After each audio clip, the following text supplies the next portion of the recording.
Welcome back to the Autoblog Podcast. I'm Greg Migliore. Joining me today is road test editor Zach Palmer. How are you?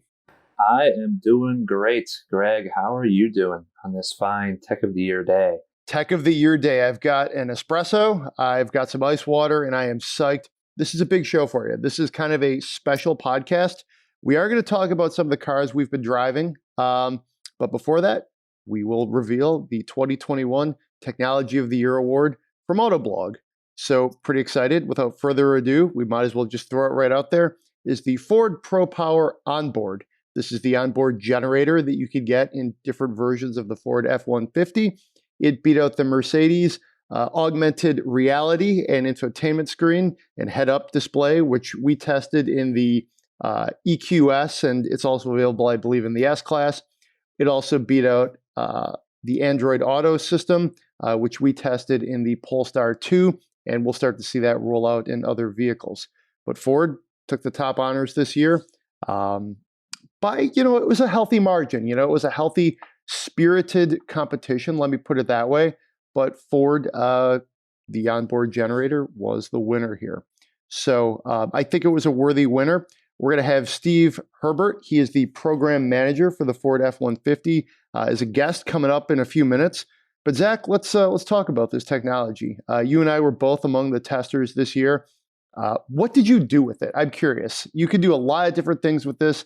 We saw that it powered a wedding here in Michigan this summer when one of the guests showed up and said, hey, it looks like we're having some technical difficulties. Maybe I can help. It helped some of the storms in Texas earlier this year. It's a very capable technology. What did you do with it, Zach? Yeah. Just like you were saying, this thing is super, super capable. So we had the top of the line 7.2 kilowatt system in our F-150 Power Boost test car, which means it has, a lot of power to power all of those things that you just mentioned there, Greg. Specifically, what I did with it is I pretty much brought out just a boatload of household appliances from my house, and I went and plugged them all in, turned the F-150 on, hit the generator on button, and watched what happened. And it's a fairly simple thing, having an onboard generator, but yeah, everything worked. Everything worked lovely. I had my PS5 hooked up with it. I was playing some spooky Halloween tunes on it. I was actually doing all of this on Halloween night itself. So I went and strung Halloween lights around it. We had big ghosts in the bed, and overall it sort of served as my sort of Halloween handing out candy / I'm gonna play some video games while you wait for folks to run around. So yeah, that was my main test of it there, after plugging in a TV, game consoles, and all that. And yeah, like I said, it worked perfectly. I know that West Coast editor James Riswick did a very similar thing with his, except he got a fridge out there. I think he might have even got a microwave and a popcorn maker. Those are some pretty big power draws. And I know that his worked splendidly as well. So yeah, that's about what I did with it. Greg, what did you get up to with the F-150? I didn't really even scratch the surface. I plugged in a few different household appliances. I actually have this hot glue gun that has been kind of finicky over the years. It's like literally like shorted like different outlets and things I've used. So I thought, well, if it can take this, even though it's not a lot of power, hey, it's gonna work. So I did some gluing. What really impressed me though was just how seamless the interface was. Like it pops right up in the screen inside the touch screen, and it's super easy to get to. And you could just figure out, hey, this is how much power you're using. This is how it works. There's a lot of, in this day and age, there's a lot of technologies that are very complicated. This was very usable, very simple. So I think that's what also impressed our testers. Yeah, 100%. You're back there with the specific system that we had. We had 4 120 volt outlets and 1 big 240 volt outlet. Now that big 240 is what you'd plug your house into, or a giant fridge, or you could even go like an electric stove or a camper van. That's a sort of level of power that that this system gets you, and that's one of the reasons why it is our Technology of the Year winner. Just because of the massive versatility and ability to plug things in that this gets you, that has never really been done before in cars or trucks. I mean, there are outlets in a whole lot of SUVs and trucks, but they just don't provide anywhere near the amount of actual firepower that you can get in this hybrid. And you can read our huge post on it, explaining everything. But I think that another big reason why this is a winner is just because this is the first iteration of it. I think that a lot of other people are going to iterate further upon this, and this is going to be a thing. Trucks, electric cars, plug-in hybrids, the capabilities that this could give you, whether your power is out, whether you're out camping, tailgating, the possibilities are sort of as far as your imagination go. So yeah, really, really impressed by it. It really underscores the notion of a pickup truck as a tool. And I think the best way to explain it now is to bring in Ford F-150 program manager, Steve Herbert, who could take us through some of the technology features. Steve, congratulations on winning our Technology of the Year award for the Pro Power Onboard. Why don't you take us through some of the early days of how you guys, thought, hey, this is a good thing, we should bring it to market and try to meet our customers' needs. Take us through some of that early strategy.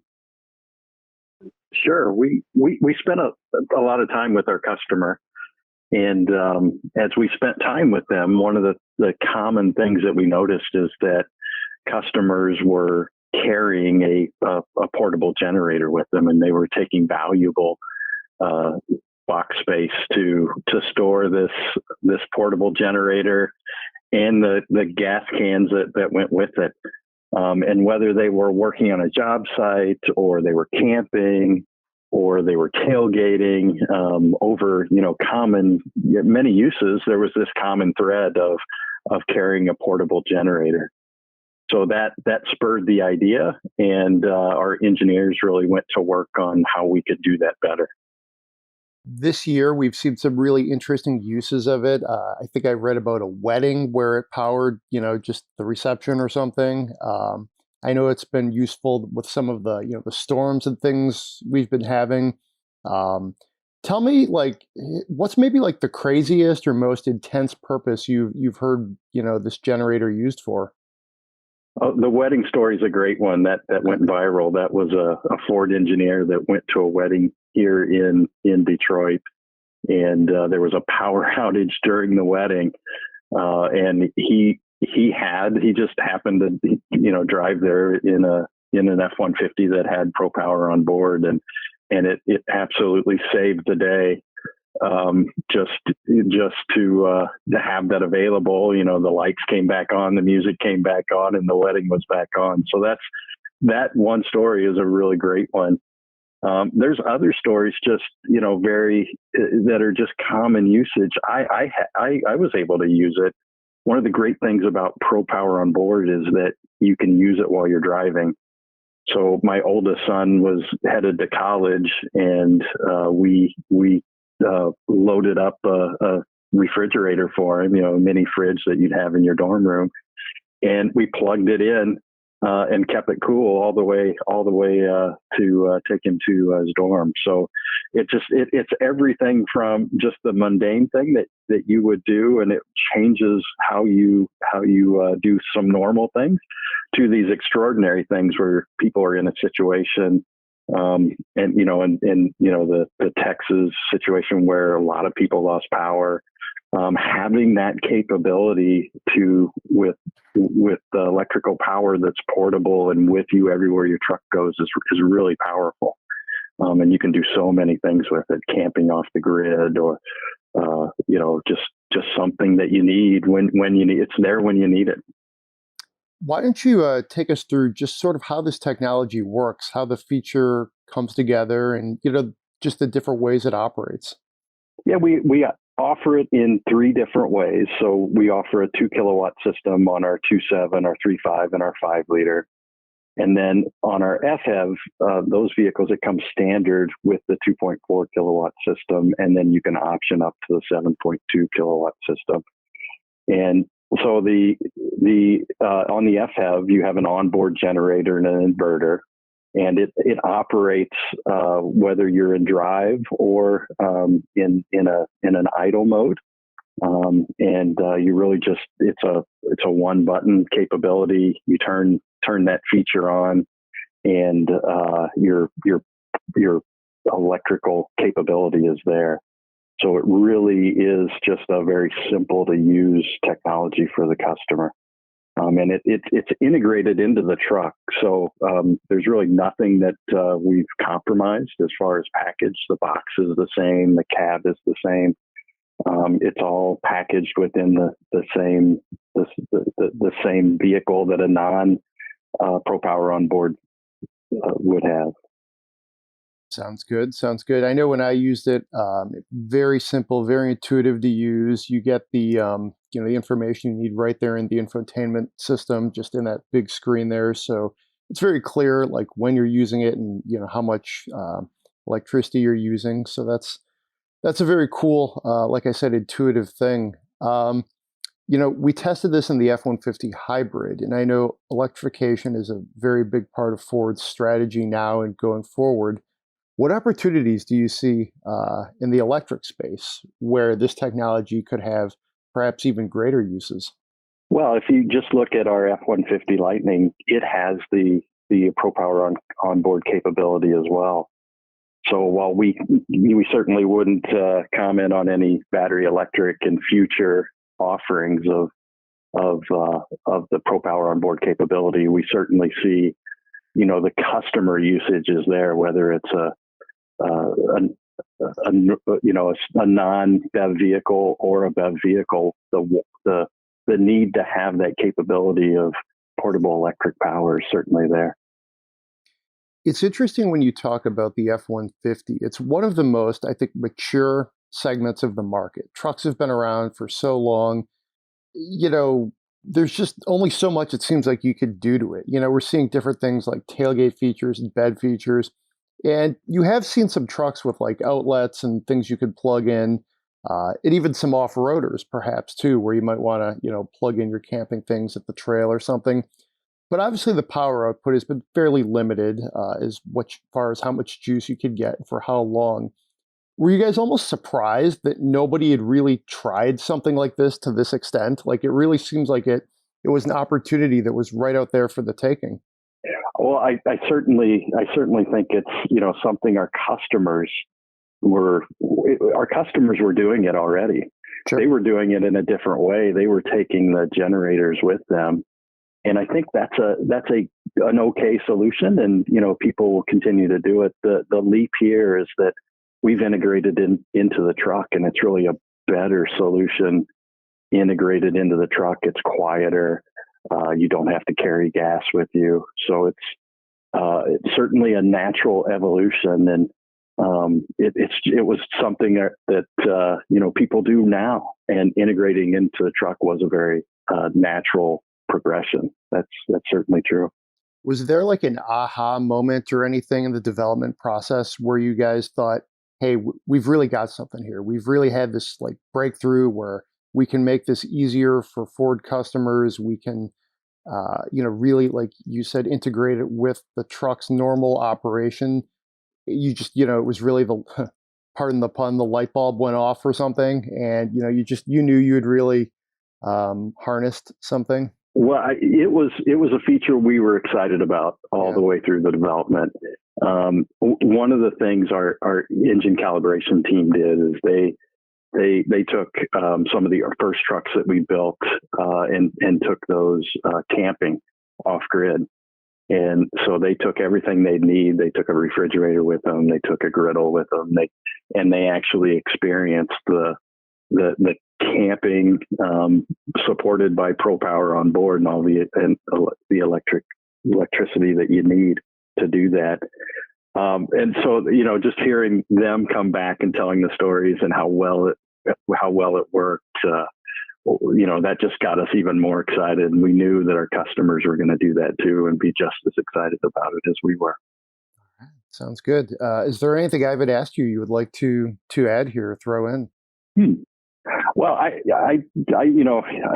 for me, it's a great feature. That having the ability to carry the electrical power with you, it gives you the freedom to go anywhere you want and you have that electrical power with you, and being able to operate off grid or help someone when they need it, or charge, so something when it needs to be charged.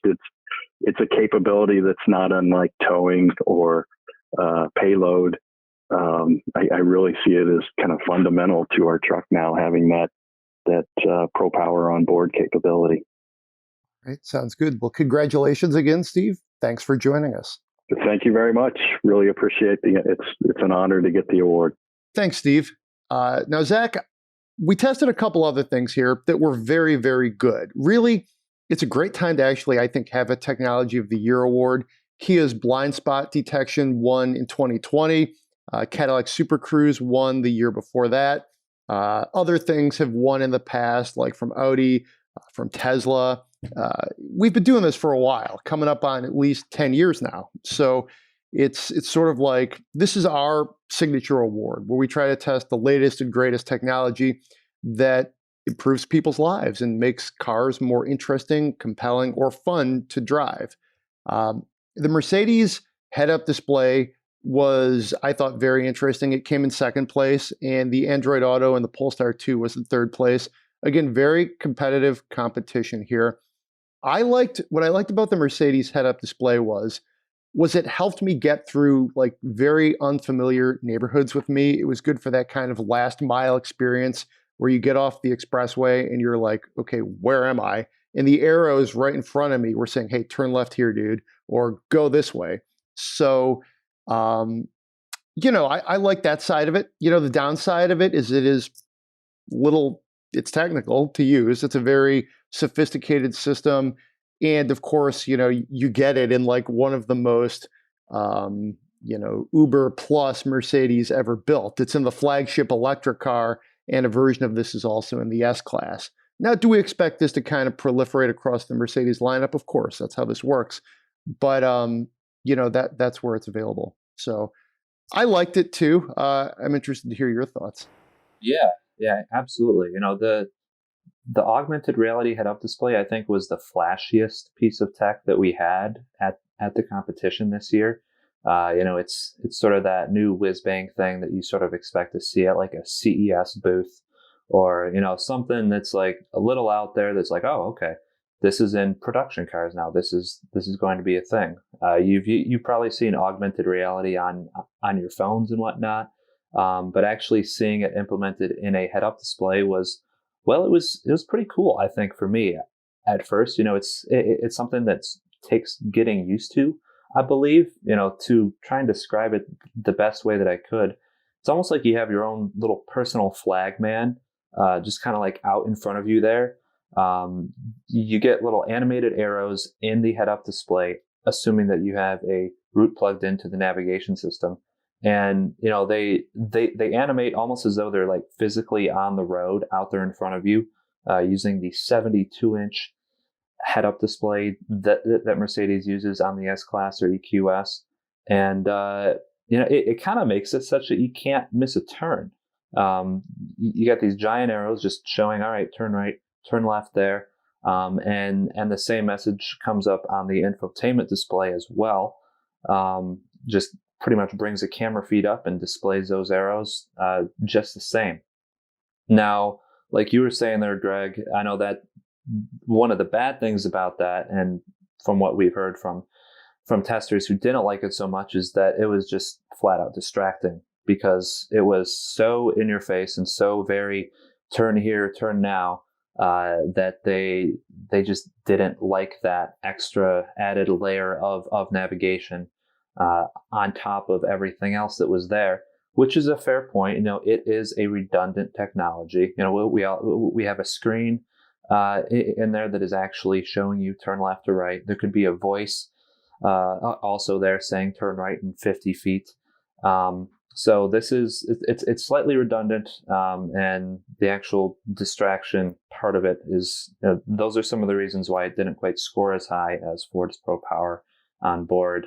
Just wasn't quite as bulletproof of tech, even though it is pretty neat, and I personally believe helpful when you're actually trying to use the in-car navigation. Now, Android Auto was, I think, kind of split the difference between these two technologies as far as like flashiness. Very nice infotainment system again. Not obviously as flashy as what we saw in the EQS, but literally nothing is. That car is like a Best Buy, TV department with all the screens you have in there. But it's a more like of the times technology than just traditional onboard generator. So it was interesting to see what they were going for here with Android Auto and the Polestar 2. Their philosophy was, hey, we're not like infotainment things aren't really our, like operating systems aren't really our thing. We'll just let Google do it for us. And, it's a good setup. It was easy for me to, I have an Android phone. So that, paired very seamlessly with this, and it was fine. But I mean, as far as like moving the industry forward, which is one of our criteria, it can't compare to the Mercedes, which is moving technology forward, I think, or just the raw like usability and usefulness to really improve lives of, the Ford technology. That being said, it was our third place finisher. It had some support. We culled it from a list of very good, technologies. So it stood above the rest of the field this year. I'm certainly excited to see what we can do next year as well. But I thought it was a good, straight ahead usable technology, but, finished third in a very good field. So. Yeah. Android Automotive, it really feels like, there is some great potential for this thing down the road. Just like you, Greg, I'm also an Android user, and I really like the idea of infotainment being built on the backbone of Google and Android. That said, I'm not sure if this infotainment system, as it stands now, is really the game changer in infotainment that we've been searching for. I've long said, what does everybody want with their infotainment? Well, they want their infotainment to work as well as their smartphone, because smartphones are really, really good these days. So what's the most obvious thing to do? Just have Google do it. Sure. Well, here it is. Google's doing it. But just like Android, the automaker is skinning it. The automaker is designing it how it wants it to. So there's a lot of differentiation, and I think we're going to see even more differentiation as more automakers pick up on it. And I just don't think that being able to have Google Maps as your native navigation, Google Assistant, and the Play Store, having those like main Google standbys just isn't quite enough to really be that massive revolution in infotainment technology that I was hoping for. Is it good? Yeah. It is good, but I don't think that we're there yet, and I hope that we get there one day. But slight bugs here and there, just a not fully finished and fully baked product means it finishes third in this competition. So those are my thoughts on Android Automotive. I was glad, frankly, that we're even able to do Technology of the Year this year. We, in 2020, we were able to award one in February at the Chicago Auto Show. That was the year Kia won it. And, literally the world shut down about 3 weeks later. So we were able to sort of get that in the last, like, normal part of 2020. And then, hey, here we are at the tail end of 2021. So it's good to continue the Technology of the Year award. We tweaked our system a little bit this year. So we had a group of testers who tested each of these vehicles and voted on them. And then our broader staff of editors also acted as jurors, and we had a broader vote. So it was kind of like a two-tiered approach. some very vigorous discussion, almost like a peer-reviewed process. I was excited the way we were able to debate some ideas, come up with different like takes on how these things could work. Every technology that landed here on the podium had strong supporters and critics, frankly, and I think that's healthy. That's good. So I'm very happy how the process came together this year. We always ask the question of, what is the technology? Does it work? And does it advance the industry? Those are sort of the three questions we ask and the lenses through which we try to evaluate them. In the past, there have been great technologies that didn't work, or there were technologies that didn't really have a broader implication beyond the car that it was in. All three of these, I think, do score well on those, and of course, Ford just came out a little bit ahead. So that's Technology of the Year 2021. Let's move on. Let's talk about the cars we've been driving. Cars, driving, yes. All right. So you have had some very interesting things in your driveway. Let's move along to the BMW M340i. What did you do with that? Yeah, so the M340i that I had, I feel like I should just say this right off the top. It was purple, which is automatically exciting. It was specifically Daytona Violet Metallic, which is a BMW individual color. It's a $4,500 option, pretty expensive. But the interesting thing about that is that we're coming up on BMW M's 50th anniversary here soon.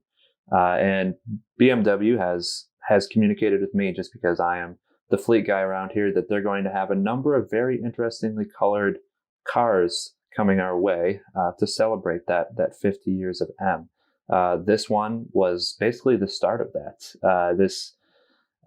It was a while ago at this point, but that color debuted on the E36 M3, if I am getting all of my history correct here. So very cool. Right off the back there, you got yourself a little throwback color for the 3 Series. And since with this being the M340i, this is pretty much the highest performance 3 Series that you can get below the full-on M car, as in like an M3 or M3 competition. So what did I do with it? Well, I had some fun. I hit the gas. I took it to some fun roads, and this thing rocks. The engine, I think, is really the star performer of the show. It's the 3-liter inline-6 turbocharged, 382 horsepower, 368 pound-feet of torque. BMW says 0 to 60 in right about 4 seconds, and it feels every bit of that. This thing will rocket right off the line. Honestly, it feels quicker than 382 horsepower, which is a pretty common BMW trait these days. On top of going fast in a straight line, this is a 3 Series, so we obviously expect it to handle. Yes, it does handle quite well. There have been a lot of detractors of BMW and their cars being fun or not so fun to drive these days, but I think that the new 3 Series is a big step in the right direction for that, especially this M340i version, which is definitely the one to get if you want something that is going to be fun to drive, that isn't quite as expensive as a full M3. Now, as I say that, should also look at the spec sheet, because yes, this car, as spec'd, $71,570. That's just about $1,000 off of a base M3. So that shows you how quick these cars can get expensive after options. There's really not much you can do about that other than don't pay $4,500 for paint, or stop optioning them up so high. But as it is, this is a super rocking car. Really, really great engine. If you love engines, that's like one of your top priorities in a car. It's hard to steer you toward anything else except for this one at this price point with sports sedans. So sounds good, feels good throughout the entire power band, and man, it is quick. So M340i. It's a 3 Series. So I got to ask you, the Yeah. steering.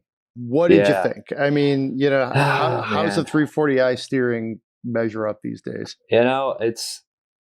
It's very accurate. It's very precise in that when you turn the wheel, you get some of the most accurate steering of any car out there, which I think is a very good thing, and that's something that BMW has obviously spent time on.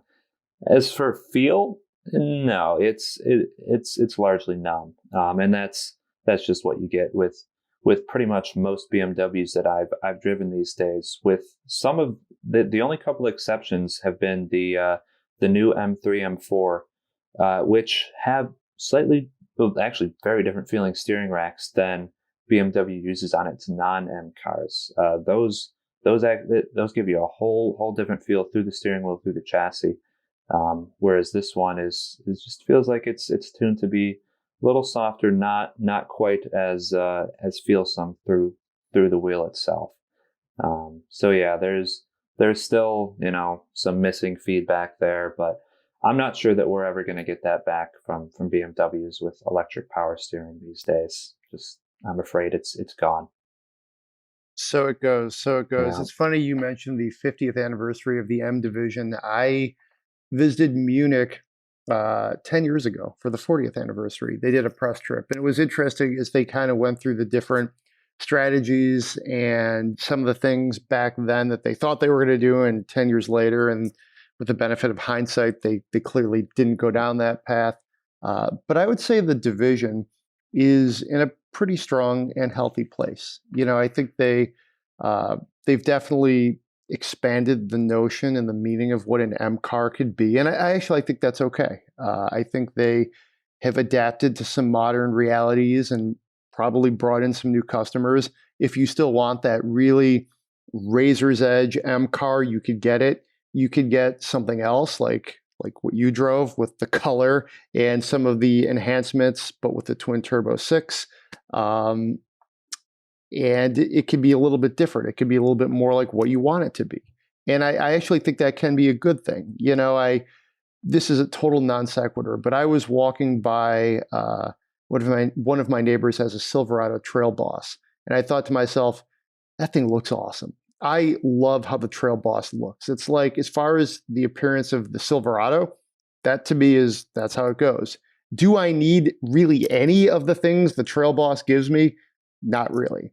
So just as I was walking the dog, I thought to myself, yeah, I can see why, AMG, M, Cadillac with the V Series, you could get cars that look the part, but maybe don't do all of the things you necessarily need them to do, like on the track or something, and then bring in a different buyer and grow the brand. So this car to me would be very appealing simply because I don't need all of the capability of an M car, but I still might want to drive a very capable 3 Series. So sounds like it was fun.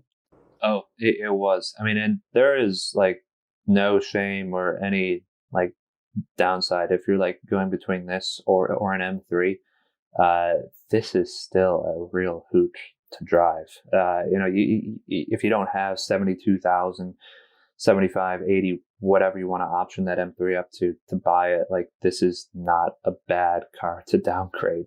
I should go ahead and put that in air quotes, downgrade.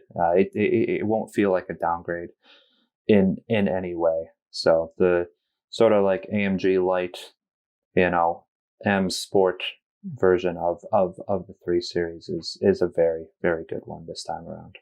And we will maybe tease this out. We are considering, it's not officially official, looking at adding a 3 Series to our long-term fleet, future product in the Autoblog long-term garage. Maybe we won't comment too much on that, but I am very excited because that would, replace our TLX A-Spec and somewhat of the Type S that we've had for a while too. Mm-hmm. And I think one of the things we try to do with our long-term garage is, unless we want to make a dramatic departure, which we do sometimes, but we do like to have certain segments filled. And a sports sedan is one that we've had for a few go-arounds here. And we had the S60, then we have the A-Spec TLX / Type S.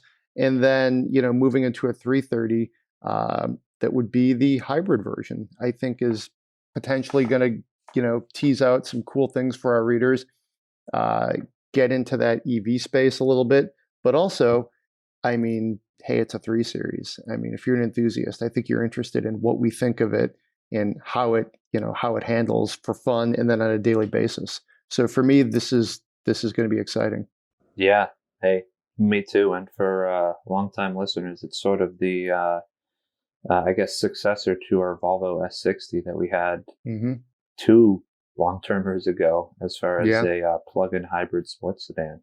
So that's true. I'm excited for more electrified sports sedan driving. Sounds good. Well, let's talk about the BRZ. You had an automatic BRZ, which is interesting. I remember this is a while ago because we were all in the office. I remember we had like an automatic BRZ. Maybe it was an 86 or an FRS. I don't know. And I remember there was like this consensus, like, well, what do you even want that for? But then whoever had it, I don't remember who it was, came back and said, no, it's pretty good. It's like everything you want is still there.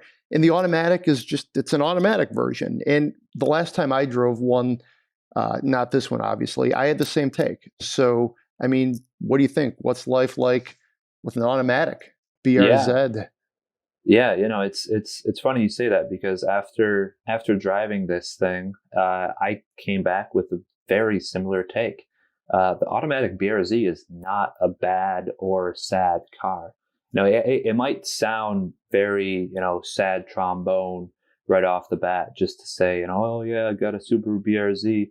It's an automatic, just because that's a very, non-enthusiast stereotype, to go for the automatic in a very, small, lightweight rear-wheel drive performance car. But, there really isn't anything to be all that sad about with this thing. It's a 6-speed automatic, just your classic torque converter automatic. Unfortunately, it's not like a dual clutch 7-speed or any fancy transmission like you'll find in a Porsche. This thing still costs under $30,000. So they needed a transmission that would keep it at that price point, and here it is. Although new for this new generation of BRZ, they've given it a new automatic sport mode and some new, I guess, transmission tuning as well, such that you can just throw it in automatic mode and it'll actually work with you on a back road, on a track, wherever you may put it. And it'll hold gears properly. It'll downshift as you're going into corners, just as you'd expect from any very smart transmission that you'd find in a sports car. It really impressed me to the point where I was having a great time driving it, and it didn't have a third pedal and it didn't have a stick shift that I was constantly moving around. Are the paddles perhaps a little slow to respond? Yes, they are slower than, say, DSG on a GTI, or, say you're in like a C63 AMG or something like that and slap a paddle. Yeah, it takes another beat longer in this car, but that's just fine for the money. So yeah, the BRZ, as a base car, still super, super fun. And I would argue that it's even more fun than the previous one, just because they've finally rid themselves of the torque dip right around the mid RPM range. Now the engine just pulls super strong the whole way through to right around 7,500 RPM, and God, it handles so well, so well. You just, I don't think that if you bought this car, you would ever get tired of the handling. And my specific test car, it being an automatic, fully based, like not a single option on this thing, had the Michelin Primacy Prius tires. I know that was always the joke with the car back when the BRZ and FRS/86 were new, is that they put the tires with no grip on them. And that's still a thing. These all seasons still don't have much grip, so that just means it's easier to get the tail out, and you can do that no problem with an automatic. It doesn't stop you in the least bit. So 2 big thumbs up for me on the automatic BRZ. I think that's a very modern approach. I mean, to hark back to the, my M car adventure 10 years ago, one of the things the then head of BMW, I believe he's on to a different job at this point, said was like, what if you don't want an automatic transmission or at least a dual clutch, like what are you doing these days? Like he made a point that like M customers want performance, and automatic transmissions can help you get around a track quicker, or they can help you do things better, and reach your skill as a driver. So it wouldn't be the car I would get. I would clearly get the manual, but Same. The benefits though, it just like to look at it holistically and like as a unbiased, just how does this product measure up? I mean, I'd agree with you. It sounds like a very good car. A lot of a fun sports car. Yeah. Yeah, no, just like you said, you'd still get the manual. I just said all those really great things about the automatic, but at the end of the day, I would also get the manual just to set that record straight. I would totally want to be shifting my own in a car this fun to drive. So, Sounds good. yeah. Sounds good. All right. Let's close things out. We don't have to spend my money this week, but Zach, you did a piece a while back about 12 cars that will never go out of style. There's a lot of things in here that I think are actually pretty cool and in fact won't go out of style. A couple of the entries that I wholeheartedly agree with is the Alfa Romeo Giulia. I think that's a car that's really going to stand up as far as the test of time, as far as stylings. Ford Bronco, 2 and 4-door Jeep Wrangler are on there. The Wrangler has stood up the test of time. I think the Bronco immediately goes into that same category. But yeah, I mean, that Lexus LC on there is another design that I think really, that was a risk-taking one. That and the Giulia, I think, go into some, like the bucket of designs where you're not pulling from something in the past. A little bit with the Alpha, but it's still a very modern of the times look. But I don't know, 10 years from now, which of these do you think you're still going to be saying, look at that car? I think for me, it's easily the Lexus LC.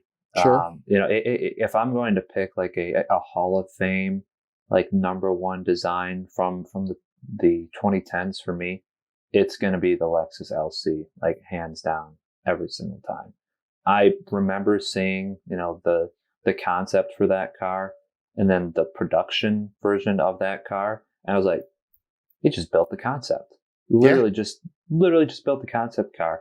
And there's been no more obvious example of, turning a concept car into reality in such a successful way for me than the LC. I each time I see one, it just breaks my neck going by.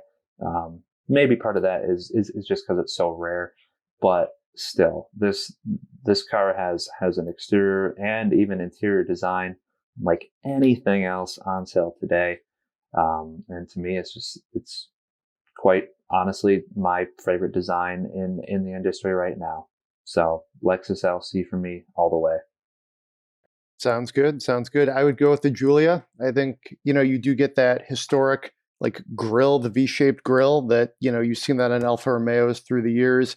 I think it's great that they found a modern interpretation of that. That car looks good in literally any color. And it's just, it's great they brought back such an iconic name. So lots of good stuff on this list. Check it out. And that's it. That's all the time we have this week on the Autoblog Podcast. Congratulations to Ford for winning the 2021 Technology of the Year Award. Do check out our story. It's on site and all of our social assets. Of course, send us your Spend My Monies. That's podcast@autoblog.com. Be safe out there. We'll see you next week for the last show of 2021.